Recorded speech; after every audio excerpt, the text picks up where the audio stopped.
Welcome back guys to Cine Poly Reviews. Let's get the review going.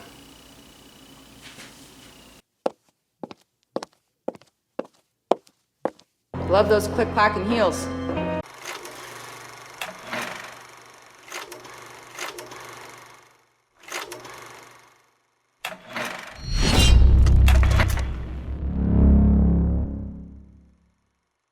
Honey, don't. Oops. It is another film by one of the brothers of the Coen brothers. Now, if you know who the brothers are, we obviously have Ethan and Joe Coen. Now, them together, powerhouse. They have made films like No Country for Old Men, Fargo, and of course, The Great Lebowski. But of course, when you take one of the, I guess you can say the one brother that should be probably sticking more of behind the scenes, that just maybe just manning the cameras and food and whatnot, and just type away, then you get a result like Honey Don't.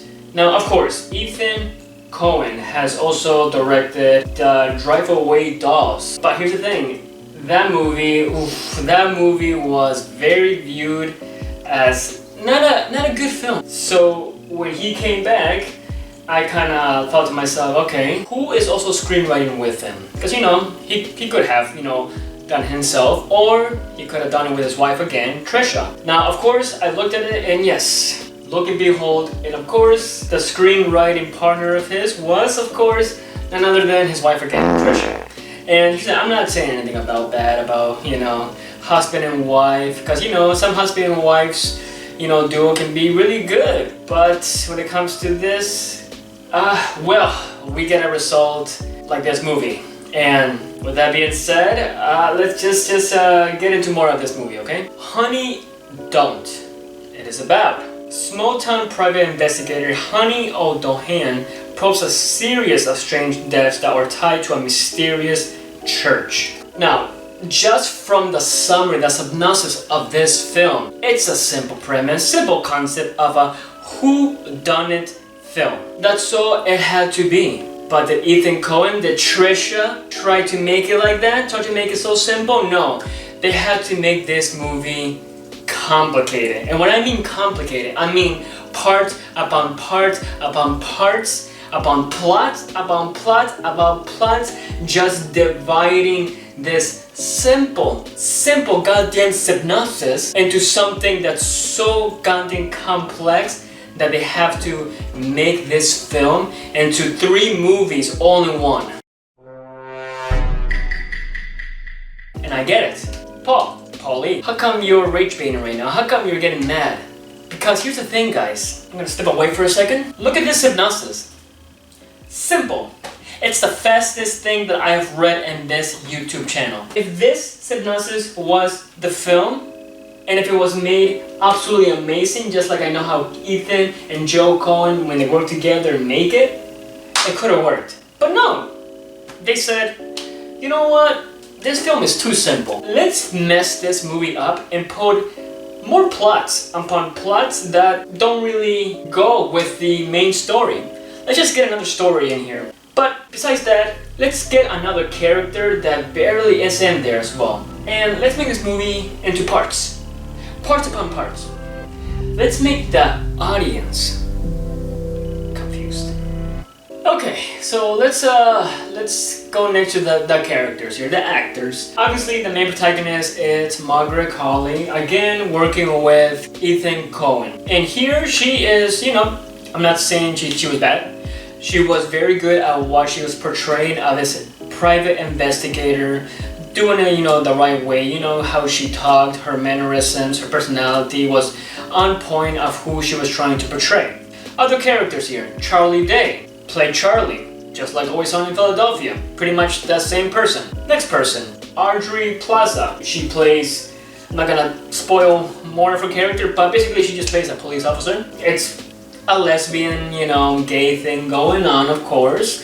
Why not you know, it is what it is. You know, 2025, LGBTQ plus. You know, love that, and she was good in her role as well. The thing that saved this film, for me at least, Chris Evans. Now, Chris Evans has been in films that have been kind of 50-50, like a nice roller coaster. He hasn't been in the best casting of films lately. The Materialist, he was good. He played a pastor. I think he played a cult leader, if I'm correct. He portrayed this character of being a asshole, a scumbag, and he played that very well. A little too well. Obviously, he didn't have that much screen time, which sucks because he was the only best thing to come out of this film. So with that being said, Chris Evans, you saved this for me, and that is it. Other things about the film.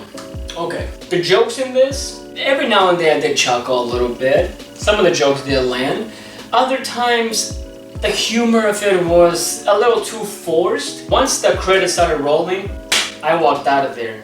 Usually I stay just in case there's like any, you know, post credits or, you know, those little credit scenes that are, you know, might have bloopers or extra scenes and whatnot.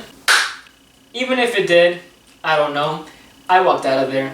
I did not care about it. Oh boy, this film was honestly a mess. Alright, so let's just get this over with. Honey, don't. Do I recommend it? No, I don't. I would suggest just waiting until this comes on streaming platforms. Don't waste your money on this film. I understand there's A-list actors in this.